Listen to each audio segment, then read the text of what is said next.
बिहार के एक छोटे से गांव में एक पुरानी नदी बहती थी। वह नदी गांव की पहचान भी थी और उसका सबसे बड़ा रहस्य भी। दिन में उसकी चमकती लहरें बेहद सुंदर लगती थीं, लेकिन जैसे ही शाम ढलती, नदी का रूप बदल जाता।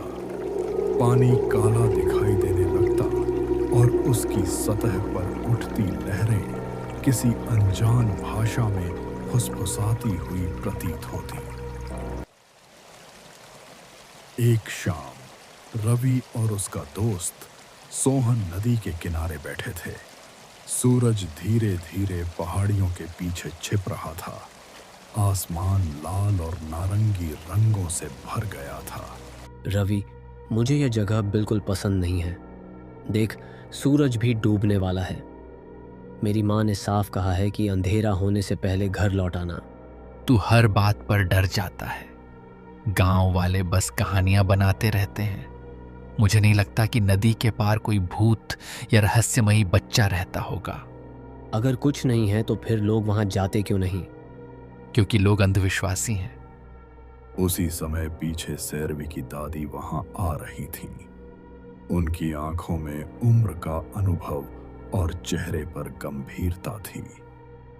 रवि बेटा, कुछ बातें कहानियां नहीं होती। मैंने अपनी आंखों से कई अजीब घटनाएं देखी हैं। 30 साल पहले तुम्हारे चाचा का दोस्त भी इसी नदी के पार गया था। वह फिर कभी वापस नहीं लौटा। दादी, अगर सच में कुछ है तो किसी ने देखा क्यों नहीं? दादी कुछ पल चुप रहीं, फिर धीमे स्वर में बोली, देखा है बेटा, लेकिन जिसने देखा उसने फिर कभी उस बारे में बात नहीं की। कुछ डर ऐसे होते हैं जिन्हें शब्दों में नहीं बताया जा सकता। ठंडी हवा का झोंका आया। नदी के पानी में अचानक लहरें उठी।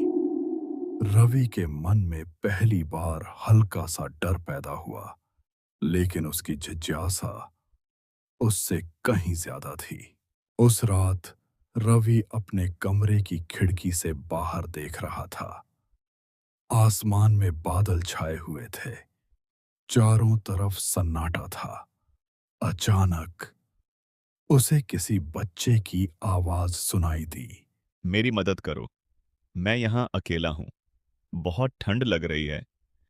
रवि का दिल तेजी से धड़कने लगा।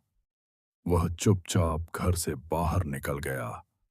कुछ देर बाद वह नदी के किनारे पहुंच गया।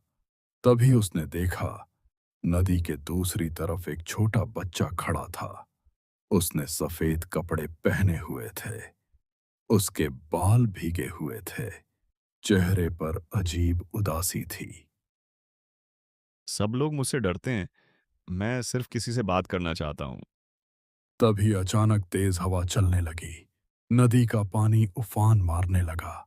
बच्चे की परछाई धीरे धीरे धुंधली होने लगी। रवि घबरा गया।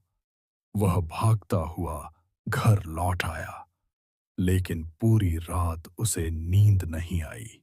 उस घटना के बाद नदी के पार से कभी किसी बच्चे की आवाज नहीं आई। जंगल फिर से शांत हो गया। गांव वालों का मानना था कि रवि ने उस अभिशाप को हमेशा के लिए खत्म कर दिया।